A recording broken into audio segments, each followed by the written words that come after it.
하나, 둘, 셋. 네. 안녕하세요. 반갑습니다. 네. 아,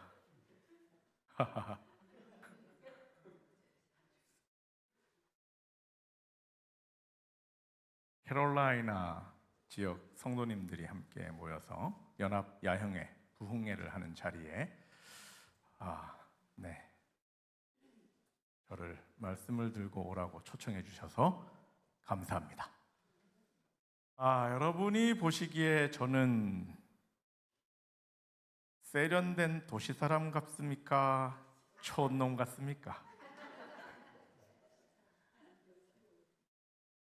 저는요, 태어나기를 아주 촌구석에서 태어났습니다. 강원도 태백에 있는 철암에 피내골이라는 데 혹시 들어보신 적 있습니까?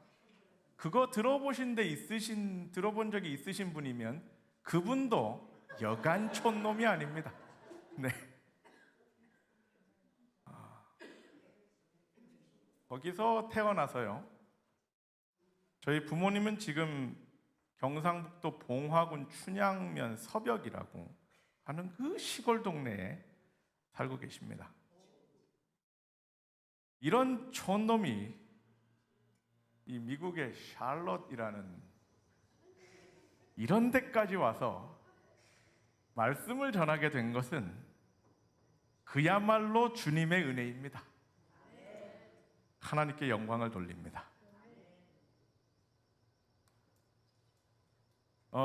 제가 살아온 과정은 우리 이정철 목사님께서 너무 자세히 소개를 해주셨는데 아시겠지만 보시는 바와 같이 이렇게 쭉 보시면 제가 뭐 하는 사람처럼 보이십니까?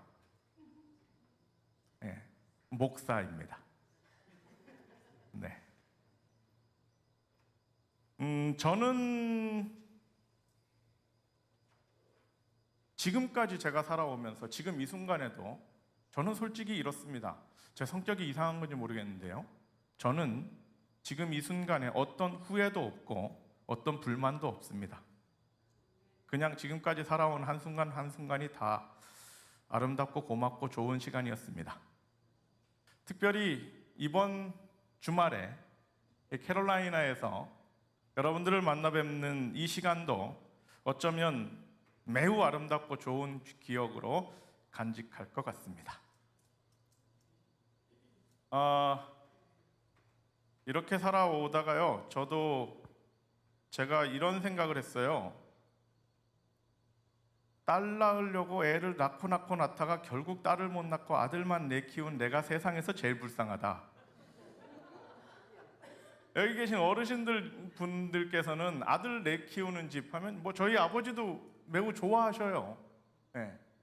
그렇지만 한국의 저희 세대 이하의 젊은 세대들은요, 저희 부부가 애 넷을 데리고 어디 식당에 가거나 돌아다니면요, 젊은 세대들은 저희를 볼 때 불우이웃 보듯이 봅니다. 네. 가장 최근의 사진이 이렇습니다.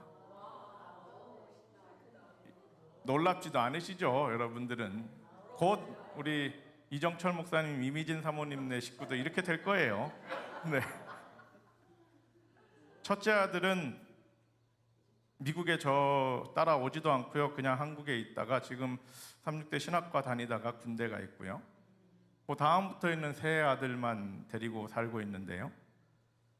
그리고 그 뒤에 있는 한 명의 여인이 저의 하나뿐인 아내입니다. 이 아이들이요, 점점 커가니까요, 가끔 이런 얘기 하십니다. 어르신들이요. 다 아들이지만 개 중에 딸 노릇하는 애가 하나는 있다. 그래 봤자 아들입니다. 네. 이미진 사모님 어떤 희망도 갖지 마시고 차라리 하나를 더 낳으시기 바랍니다. 자, 이렇습니다. 저는 이런 사람입니다. 여튼 불러주셔서 감사하고요. 만나게 뵙게 돼서 너무나 반갑습니다.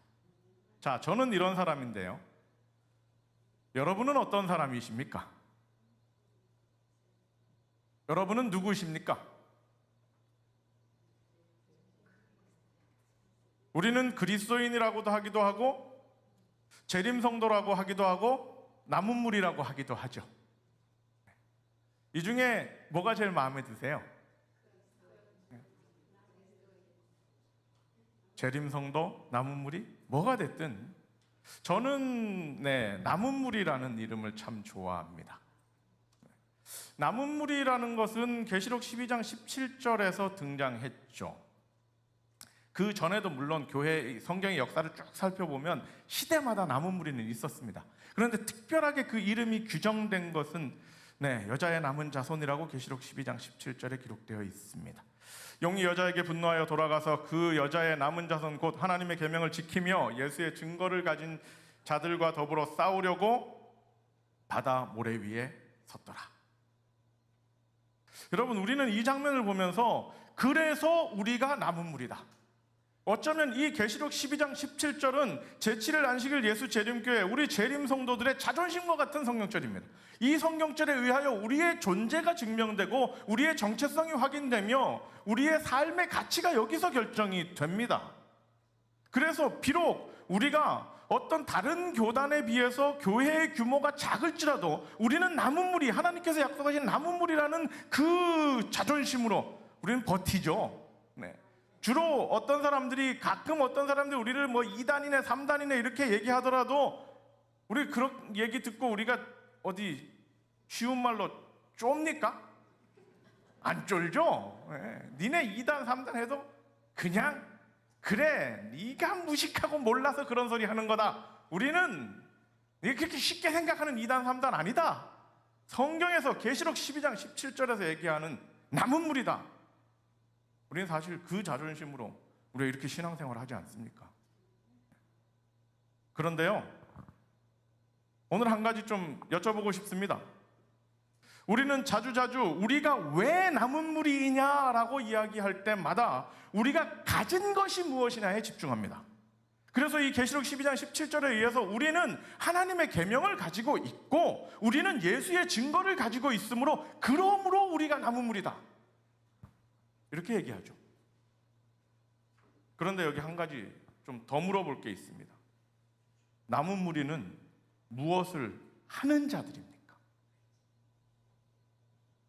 남은 무리는 무엇을 하는 자들입니까?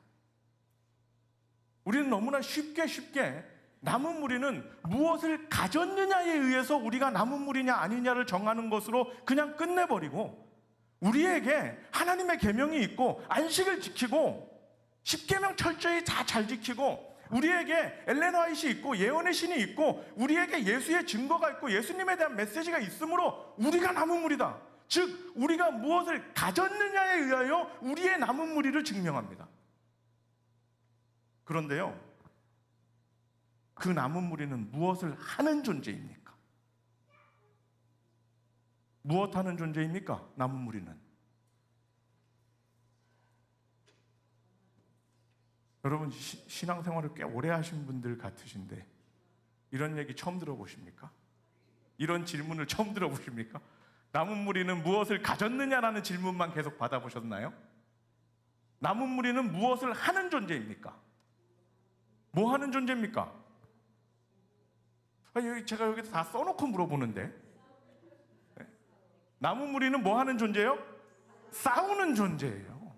용과 싸우는 존재입니다. 여러분 싸우고 계십니까? 지난 한 주간의 삶을 돌아봐 보십시오. 여러분은 싸우고 계십니까?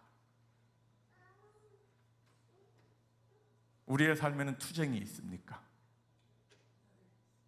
그리고 우리의 삶의 그 싸움과 투쟁은 누구를 향한 싸움입니까? 사단, 용을 향한 싸움입니까? 아니면 식구들끼리 싸움입니까?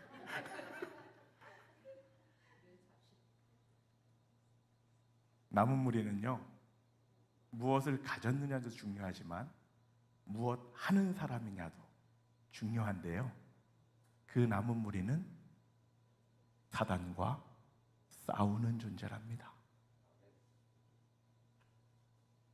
이 말을 듣고 생각해 보니 오늘도 어제도 그제도 여러분의 삶에 사단과의 싸움은 많이 있었죠? 어떻게 다 이기셨습니까? 좀 피곤하고 지치고 힘들 때가 있죠. 나는 남은 무리로서 사단과 싸워서 이기고 이기는 승리의 하나님을 따라가야 되는데 지는 것 같고 지치는 것 같고 몰리는 것 같고 나 혼자 외로워지는 것 같은 안타까운 마음이 들 때가 종종 있습니다. 그러나 여러분들은 우리는 남은 무리이므로 사단과 싸우는 그 싸움이 나 혼자만의 싸움이 아니므로 힘을 내고 감사하며 담대하게 싸움의 자리에 나가고 하루하루의 삶이 생생하고 힘 있는 삶이 되시기를 간절히 바랍니다. 생생한 삶이 된다는 것, 그것은요 생자가 두 개잖아요. 이게 뭐냐면요, 두 개의 생이 합쳐져야 진짜 생생한 삶이 된다는 겁니다. 하나는 내 생인데요, 나의 생에 누구의 생까지요? 예수님의 생까지 합쳐지면 드디어 진짜 생생한 삶이 되는 것입니다.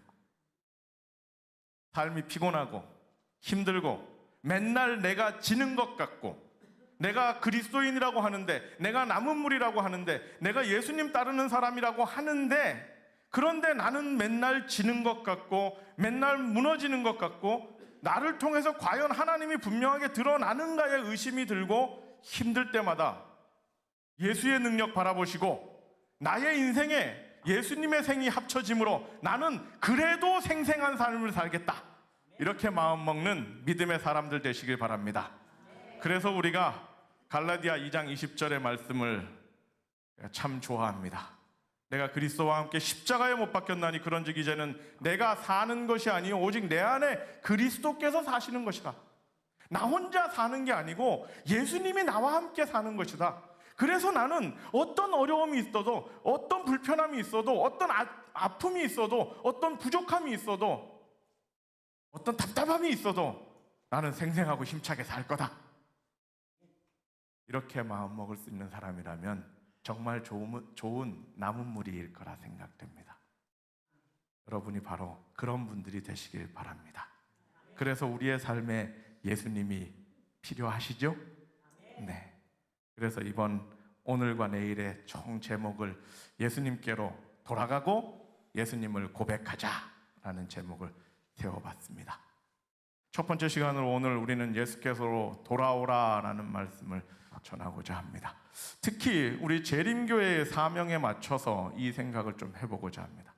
여러분, 예수님의 제자들은요 예수님께 언제 오실 거냐고 물었습니다. 그것이 마태복음 24장의 질문이었죠.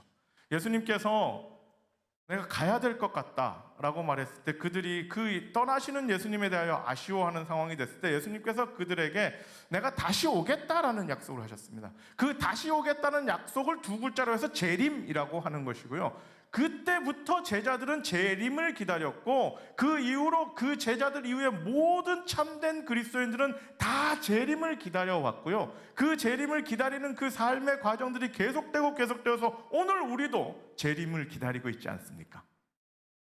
무엇에 근거해서요? 주님께서 다시 오신다는 약속과 예언의 근거에서 우리는 재림을 기다리고 있습니다. 그래서 우리는 특별히 우리 재림교회는 이 예언에 대해서 관심을 많이 가지고 예언을 살펴보고 있고 다니엘서 2장, 7장, 8장 전체를 통해서 70주야의 예언, 2300주야의 예언, 1260년 이런 것들을 잘 알고 있습니다. 근데 이것은 이루어진 예언이죠. 우리가 아직 예수님에 대해서 잘 모르고 아직 성경에 대해서 잘 모르고 아직 신앙에 대해서 잘 모르는 상태라면 우리는 이루어진 예언조차도 확인하고 이 확인에 의하여 우리의 믿음을 강하게 할 필요가 있습니다. 그런데 여기 계신 많은 분들처럼 이미 재림신앙을 오래 하신 분들이라면 우리는 이루어진 예언 너머에 있는 그 다음 예언이 뭐겠습니까? 이루어질 예언에 대하여 살펴보는 사람이 되셔야 합니다. 어쩌면 재림교회는 이 이루어질 예언에 대하여 살펴보는 그 성실성 때문에 만들어진 교회일 것입니다. 성경 요한계시록의 뒷부분 13장부터의 쭉 내용을 보면 많은 주제들의 이야기들이 산발적으로 나와 있습니다. 그래서요, 이 요한계시록을 아무리 읽어도 이게 뭔 소리인지 모를 경우가 자주 있습니다. 그리고 특별히 이 시간적인 순서가 왔다 갔다 하고 있기 때문에 우리가 이것을 정확히 딱 이해하기가 어려운 게 있어요. 요한계시록 13장에는 마지막 때 악의 무리의 장면이 나오는데 여기에 짐승의 표가 등장하고요. 요한계시록 14장에는 새 천사의 기별만 나오는 게 아닙니다. 최후의 수학의 장면이 등장하고요. 15장과 16장에서는 7 재앙이 나오는데 이 7 재앙 중에 의미심장한 한마디가 나오는 것이 의로운 자는 그대로 의로우라는 은혜의 시기의 종료가 나오고요. 환난의 장면도 나옵니다. 17장과 18장에는 바벨론이라는 주제가 등장하고 그 바벨론이 하는 못된 짓이 기록되고 결국은 그 바벨론이 멸망하게 될 것을 기록하고 있고 19장에서 드디어 어린 양의 혼인잔치로 예수님께서 재림하십니다. 그리고 20장에서 재림 이후에 있는 천년기가 나오고 거기에서 더 나가서 둘째 부활, 그리고 21장, 22장은 세 번째 다시 오심, 새 예루살렘이 내려오는 삼림이라고 표현하는 새 예루살렘의 강림이 있고 비로소 새 하늘과 새 땅이 완전히 회복되는 것, 이것이 이루어질 예언들입니다. 사실 우리는요, 이루어진 예언들을 바라보면서 계속 과거에 묻혀서 살 사람들이 아니고요, 앞으로 이루어질 예언을 바라보면서 이것이 이루어지기를 기대하며 살아가는 앞날을 보는 사람들이 우리 재림 성도들 아닙니까? 이 성경에서 쭉 기록해 놓은 이 내용을 우리 예언의 신의 기록인 그 각 시대의 대쟁투와 마지막 날의 사건들, 이런 것들을 종합해서 이해하면 이런 이해가 조금 가능합니다. 2300주의 예언이 1844년을 기점으로 마무리가 되고 그것에 대한 어떤 오해 때문에 그 2300주의 마지막 다니엘 8장 14절에 2300주야까지니 그제 성소가 정결함을 입으리라는 그 성소의 정결에 대한 약간의 오해 때문에 재림운동이 일어났죠. 그리고 그 재림운동을 일으키는 과정 속에서 마태복음 25장의 열처녀의 비유에서 밤에 신랑이로 다 맞으러 나오라라는 이 영어 표현의 미드나잇 크라이라고 하는 밤중 소리의 이야기가 그 초기에 이 재림운동하는 사람들에게 확 휩쓸리면서 밤중 소리 운동으로 일어나서 이 재림운동은 강력한 힘을 발휘하게 됐습니다. 그런데 그때 주님이 오시는 건 아니었습니다. 깊이 성경을 연구해보고 특별히 히브리서를 통해서 살펴봤더니 그 다음이 더 있었습니다. 그리고 그 다음이 더 있는 내용들이 계시록 13장 이후에 집중적으로 기록되어 있고 그것을 성령 하나님의 조명하심을 얻어서 쭉 정리를 해봤더니 대략 이런 정리가 됩니다. 그래서 1844년에 2300주야를 통해 성소가 정결함을 입으리라는 그것은 예수님의 재림이라기보다는 이때부터 본격적인 예수님의 구속사의 결정적인 일인 조사심판, 도말하시는 심판의 일이 봉사가 시작된다라는 것을 이해하게 되었고 그때부터 일정 기간이 흘러가면서 그 기간 동안에는 마태복음 24장과 누가복음 21장에 집중적으로 등장해 있는 재림의 징조들이 일어나죠. 그 재림의 징조들 중에 아주 강력하고 결정적인 것은 새 천사의 기별입니다. 그리고 이 새 천사의 기별, 재림의 징조들이 일어나는 이 와중에 하나님의 백성들을 돕는 성령 하나님의 역사가 성경의 표현에 이른비 성령과 늦은비 성령의 표현으로 등장합니다.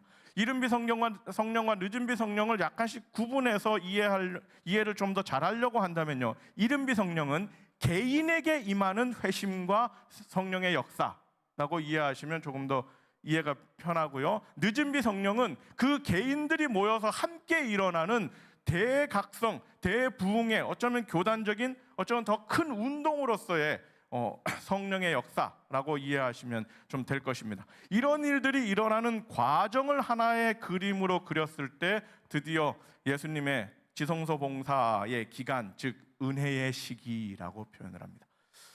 히브리서 7장, 8장, 요한일서 등을 통해서 우리는 그 장면을 알게 됩니다.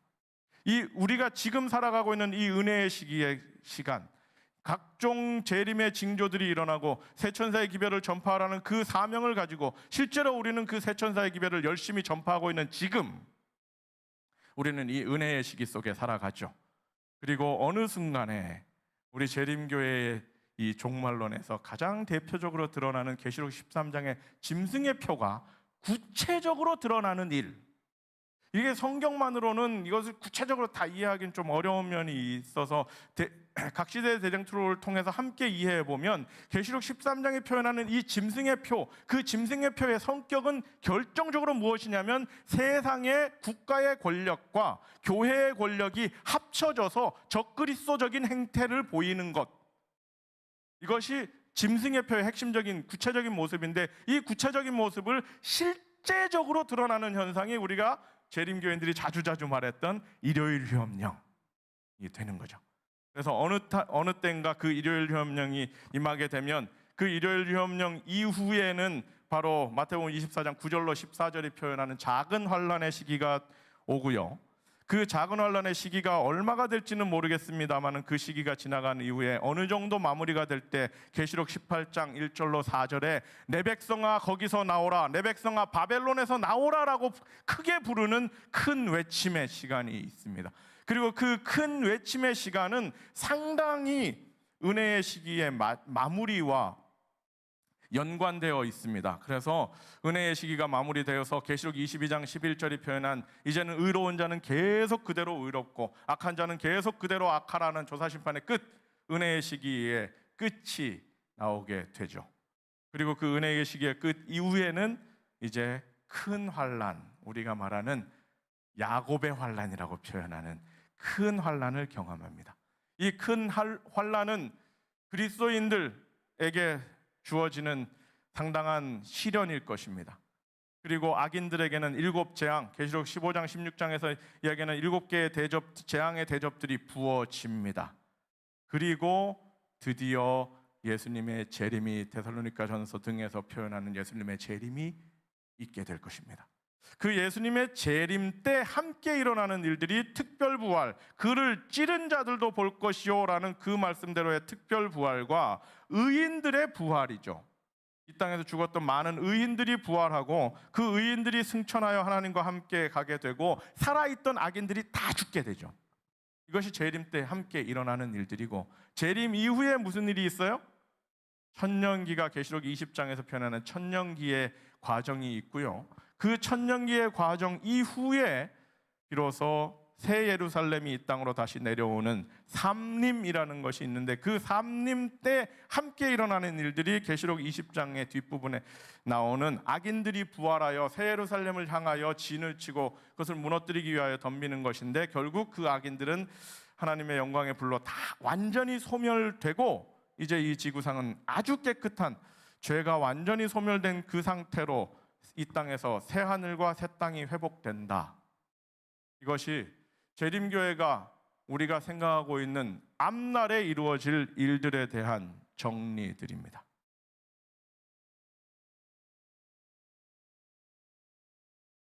여러분 중에 이것을, 이런 이야기들, 여기 나오는 단어들이나 이런 내용들을 듣도 보도 못하다가 난생 처음 듣는 분은 없으실 겁니다.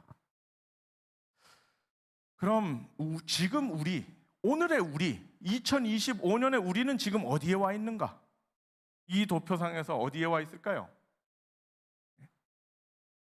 아마 이렇게 움직여가는 중일지 모르겠습니다. 아직 짐승의 표가 구체적으로 드러나지는 않았죠. 여기쯤 있는 것 같습니다. 언젠가 어떤 일이 일어날 때 우리는 정신을 차리고 주님의 가까이 오신 발걸음 소리를 분명하게 인지해야 할 것입니다. 그런데요, 솔직히 말씀드려서요, 저는요 어린 시절에 이런 설교들과 이런 얘기들을 무지하게 많이 들었는데요, 들을 때마다 크게 감동받고, 그래 내가 정신 차리고 주님을 기다려야겠다는 생각을 했을까요? 안 했을까요? 한 번도 해본 적이 없어요. 솔직한 말로 속으로는 뭔 생각을 했냐면요, 참 무슨 소린가.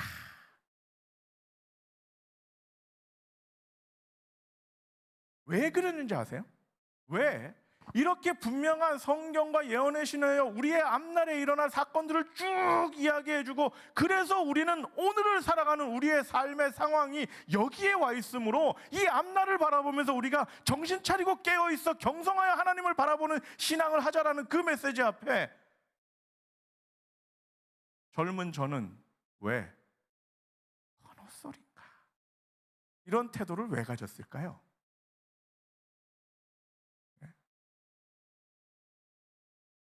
아주 솔직하게 말씀드리는데요, 저는 저에게 신앙을 전수해준 저희 부모님과 저희 시골교회 어르신들을 다 사랑합니다. 존경합니다. 그런데요, 그때는 그런 마음이 들었습니다. 이게 다 뭔 상관이야? 이게 다 뭔 상관이야? 그것을 아는 그 지식이 그 사람들을 변화시키지 못하는데,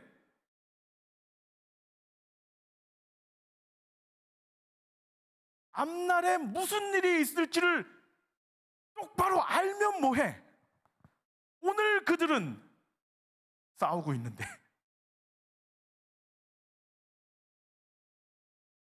여러분, 어린 시절에 저는, 제가 여기 자기 소개에도 잠깐 써놨지만 그게 거짓말로 쓴 게 아니에요. 어린 시절에 저는 지금 이 순간처럼 금요일 해지는 시간을 학수고대 했을까요?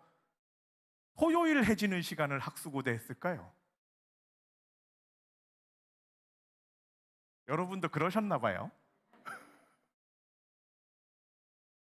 왜 그랬는지 다 아시죠? 말을 안 해도 알겠죠?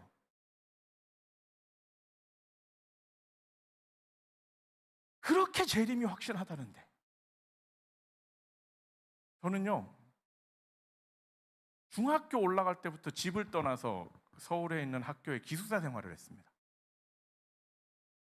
그러니까 그때 기숙사 생활을 했으니까요, 1990년에 기숙사 중1로 들어갔거든요. 선배들이 저한테 빨래 다 시켜요. 가끔 기분 나쁘면 때리기도 해요.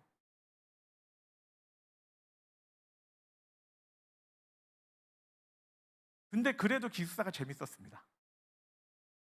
왜냐면요, 집에 계신 아버지가 더 무서웠거든요.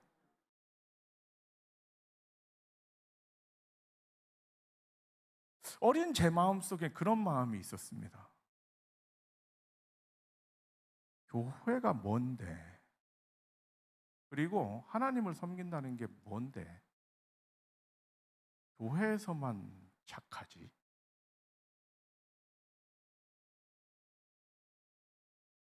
제가 중학교 때 그 기숙사로 보낼 때, 저는 그때 아무 생각 없이 그냥 무서운 우리 아버지를 피해서 기숙사 살면 더 좋겠다 하면서 갔어요.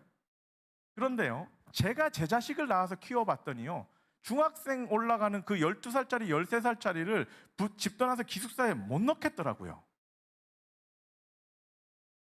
그래서 제가 어머니께 여쭤봤습니다.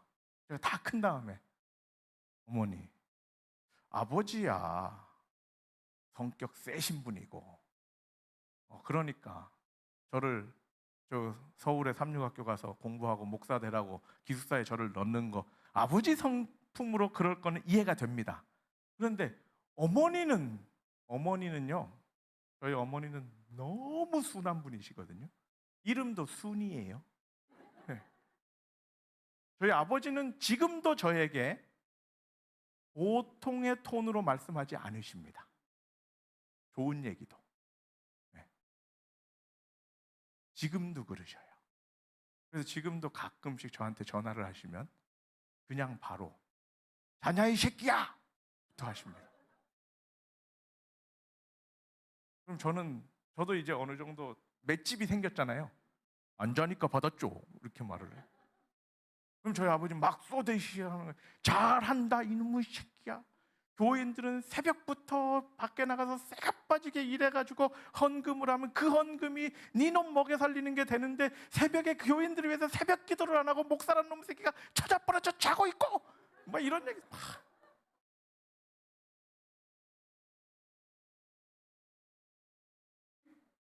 아무리 좋은 말도 좋은 톤으로 안 하셔요. 저희 어머니는 한 번도 높은 톤을 저에게 얘기하신 적이 없어요. 아주 순하신 분이.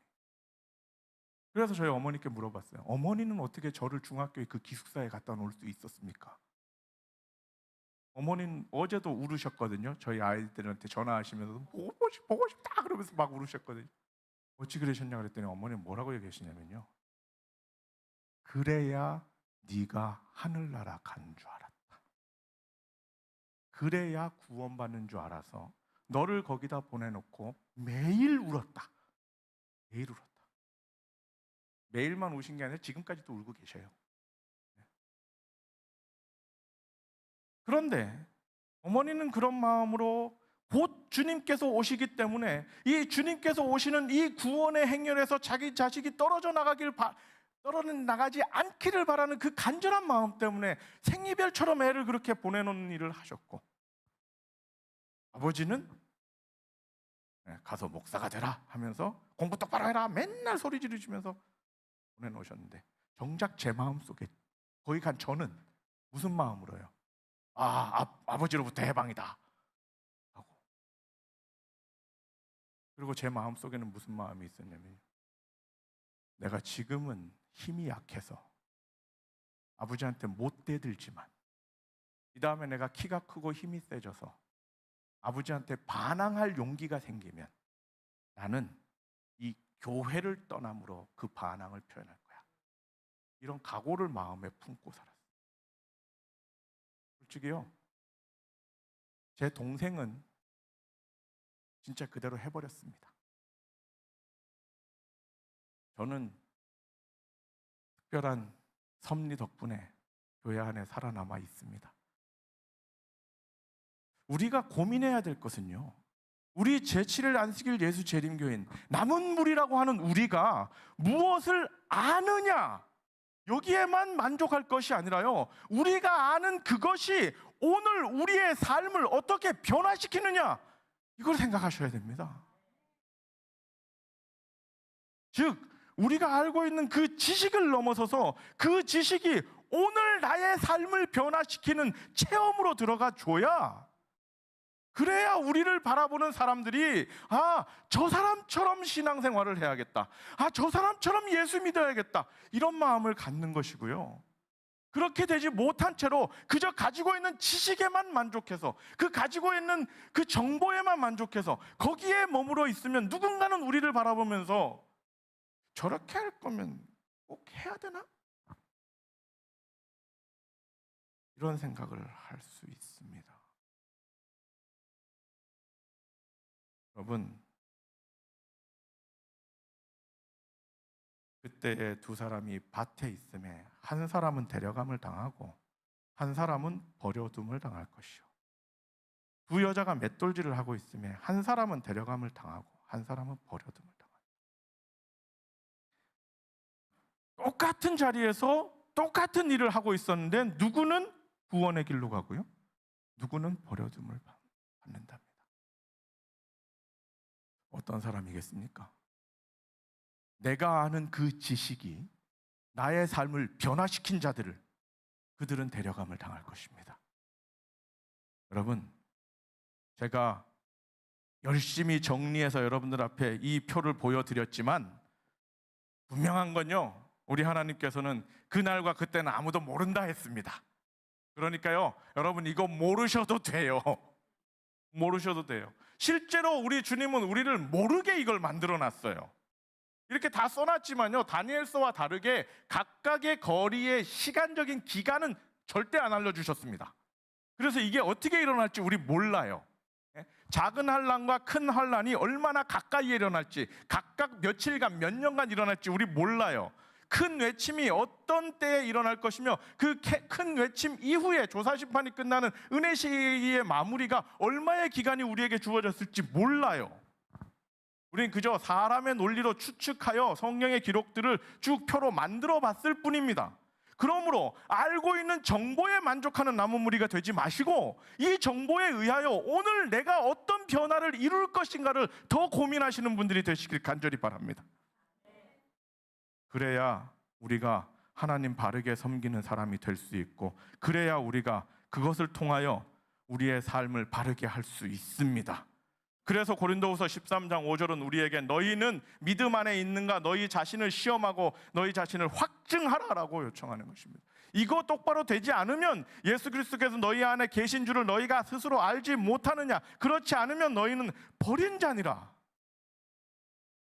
우리가 똑같이 밭에 있더라도, 똑같이 맷돌질하고 있더라도, 똑같은 일을 하고 똑같은 준비를 하고 똑같은 기다림을 가지고 있었으나 누구는 데려감을 당하고 누구는 버려둠을 당하는 그 일은 우리가 알고 있는 그 지식 너머에 있는 각자가 가지고 있는 그 체험의 단계로 들어가는 것이 부족할 때 우린 이런 일들이 일어나는 것입니다. 그래서요, 여러분, 이제 제가 상당히 죄송하지만 여러분께 호소드리는 것은 여러분이 알고 계시는 재림과 하늘나라에 대한 지식에 만족하는 것은 이제 그만 내려놓으시고요, 그거 다 부질없는 것이다. 마태복음 24장 36절은 우리에게 분명히 말했습니다. 그 때와 시기에 대해서, 그때 무슨 징조가 있고 그때 무슨 일이 있는지 아는 거, 그거 하나님만 아시는 거고 너희들이 알 바가 아니다, 이렇게 표현했습니다. 언제 무슨 일이 일어나고 이제 재림의 징조가 어떤 일이 일어나고 이런 것에 대하여 조금 알고 있는 그 지식이 여러분을 구원하지 않습니다. 그 지식 너머에 그 지식이 나의 삶의 변화로 연결되기 위하여 간절히 노력하는 믿음의 사람들 되시길 간절히 바랍니다. 그런 의미에서 우리가 가지고 있는 우리의 재림 신앙을 한번 점검해 보고자 합니다. 좀 새롭게 해석해 보면 좋겠습니다. 첫 번째는 우리는 너무 미래 중심으로 예수님의 재림을 살펴보고 있습니다. 언젠가 오겠지, 아직도 일요일 휴업령이 안 내렸으니까 아직은 안 오시는 것 같아, 이렇게 생각을 하고 계시죠? 어디서 지진이 나도 아주 큰 지진이 나거나 전쟁이 나도 아주 큰 전쟁이 나거나 혹은 로마 교황청에서 뭔 일이 일어나면 이제 오시려나? 조금 신경 쓰다가 또 없어지면 그냥 없어지는 거죠. 우리는 예수님의 재림을요, 너무나 앞날의 일로 생각하는 경향이 있습니다. 그런데요, 예수님의 재림의 때는 언제입니까? 일요일 휴업령이 와야 그 다음에 옵니까? 이 질문에다가 한 단어만 더 붙이면 그 질문이 살벌해집니다. 당신에게 재림의 때는 언제입니까?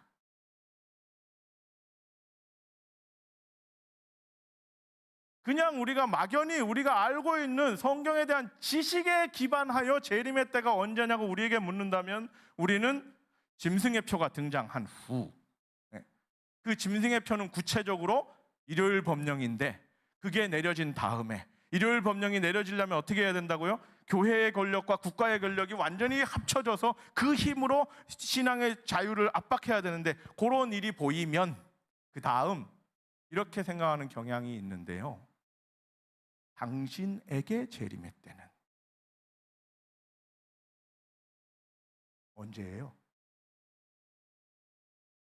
내가 눈 감는 그 순간이 나에게 재림의 때죠.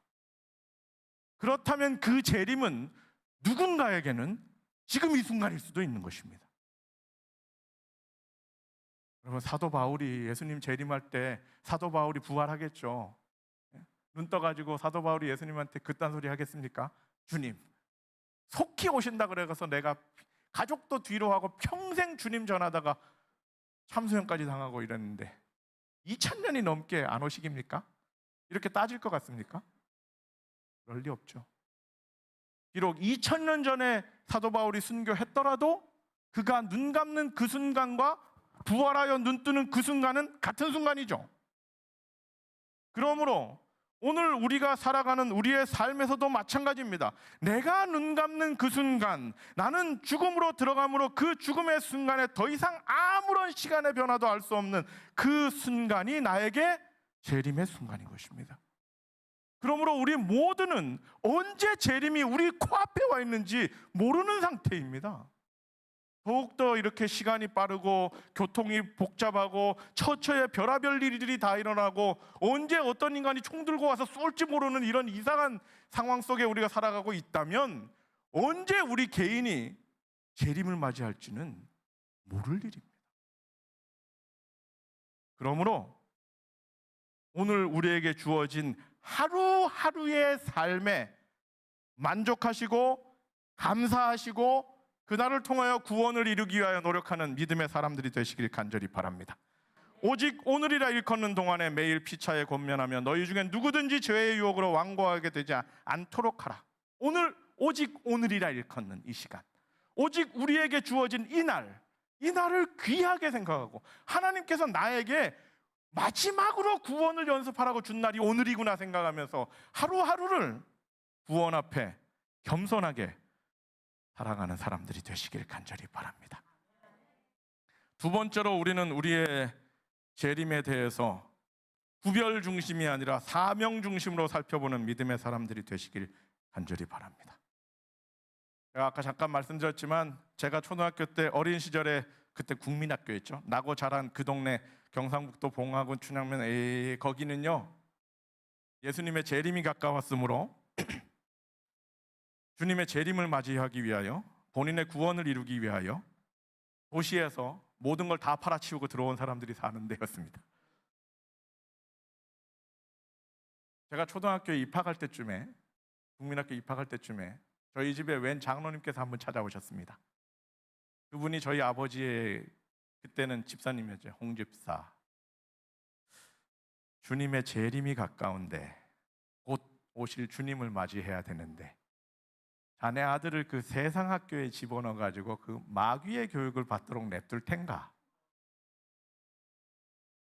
그래서 저희 아버지가 크게 감동을 받으시고 결정을 하셨습니다. 영길아, 너는 학교 가지 마라. 그래서 저는 학교를 안 간다니까 일단 예 하고 안 가기로 했어요. 근데 막상 친구들이 다 가버리고 나니까 저 혼자 동네에 남아서 너무 심심하잖아요. 그래서 자꾸 찡얼찡얼거렸어요. 어머니께 아주 징징거렸어요. 친구들이 다 가서 놀 사람이 없어요. 뭐 그랬더니 어머니가 그냥 동생하고 놀아봐라. 걔하고는 재미가 없어요. 그러면서 그랬더니 저희 어머니께서 저희 아버지 몰래 저를 데려다가 몇 주 뒤에 늦게 입학을 시켜주셨어요.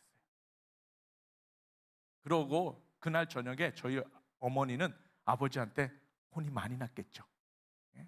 이 여자가 미쳐가지고 애를 마귀의 교육에 넣어서 난리도 아니었습니다. 근데 신기한 건 그렇게 세상 교육에 넣지 않겠다고 하시던 아버지께서 들어가고 나니까 그 다음부터는 통지표에 수 아닌 게 하나만 있어도 난리법석을 떠시고 그건 참 이상한 일이었습니다. 여튼 한때 우리는 그런 신앙을 한 적도 있습니다.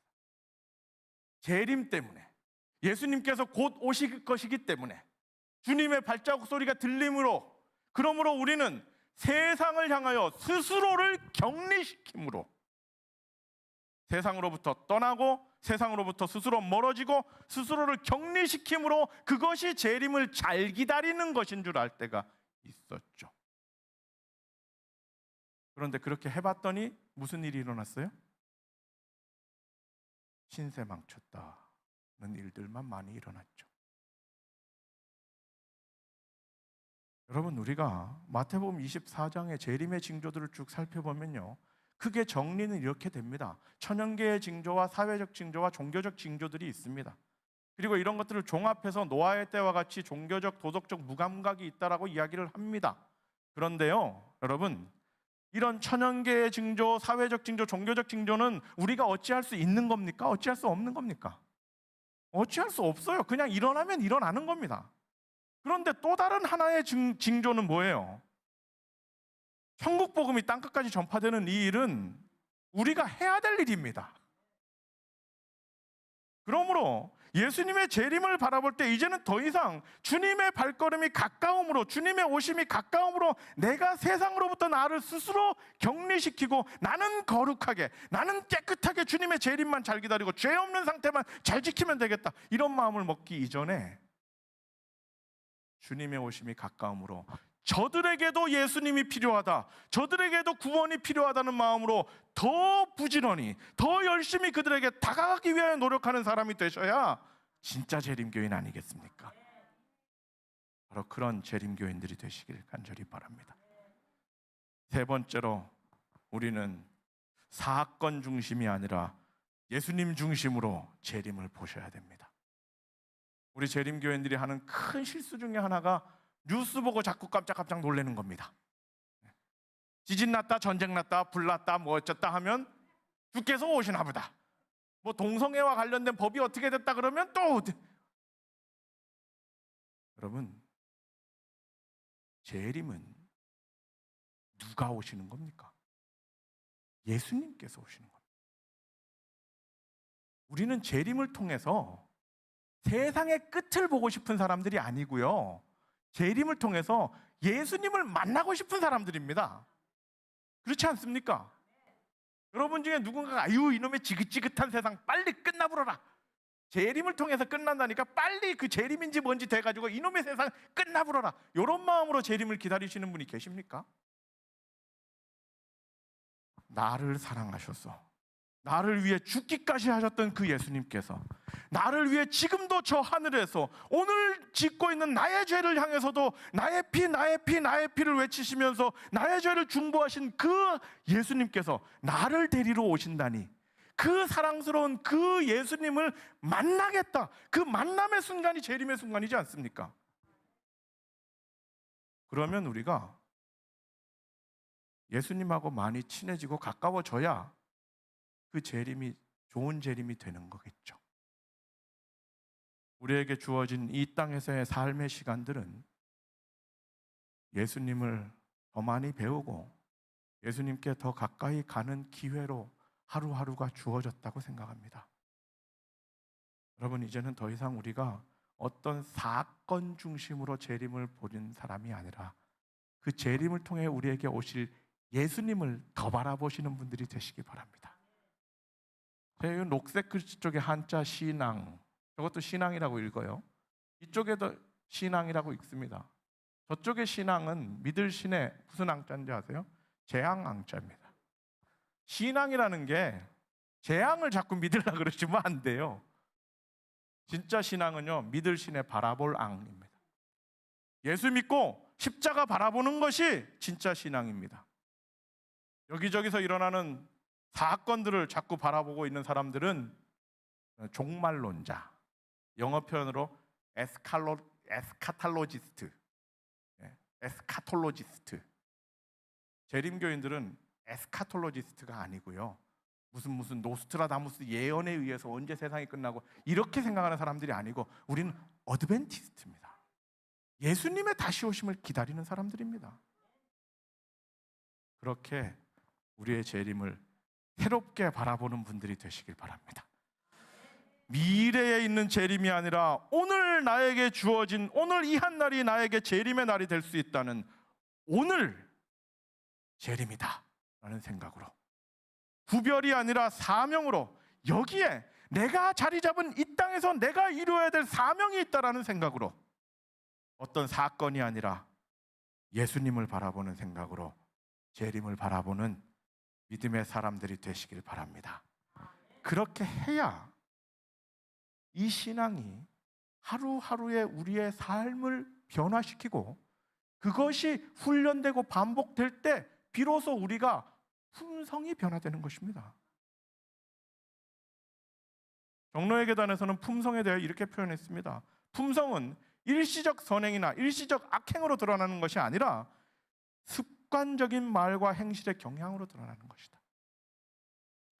여러분, 함께 신앙생활 하시다가요, 누가 약간 실수해서 뭐 나쁜 짓 하거나 나쁜 말 하면 그거 가지고 그 사람은 그냥 망할 사람이라고 그렇게 정죄하지 마시고요, 일시적으로 드러나는 일이라 생각하시고 이해해 주시기 바랍니다. 품성은 습관적인 말과 행실의 경향으로 드러나는데, 우리의 그 습관적인 말과 행실의 경향은 우리가 그 재림을 오늘의 일로 바라보고 나의 일로 바라보고 예수님의 일로 바라볼 때 우리의 품성은 잘 훈련될 수 있으리라 생각됩니다. 여러분, 남은 무리이신 여러분, 재림을 기다린다고 생각하며 살아가며 우리는 다른 누군가는 모르는 이 성경을 통하여 예수님의 재림을 안다고 자부하며 살아가고 있는 우리 남은 무리들은 더 재림 때문에 더 예수님께 집중하는 사람들 되시길 간절히 바랍니다. 그래서 우리의 삶이 오늘 여기에서 예수께 집중하는 그런 재림 성도 되시길 간절히 바랍니다. 그것이 바로 재림 성도가 예수께로 돌아가야 하는 이유입니다. 예수님께로 돌아간다는 것은 그냥 어떤 감정적인, 정서적인 느낌을 말하는 것이 아니고요.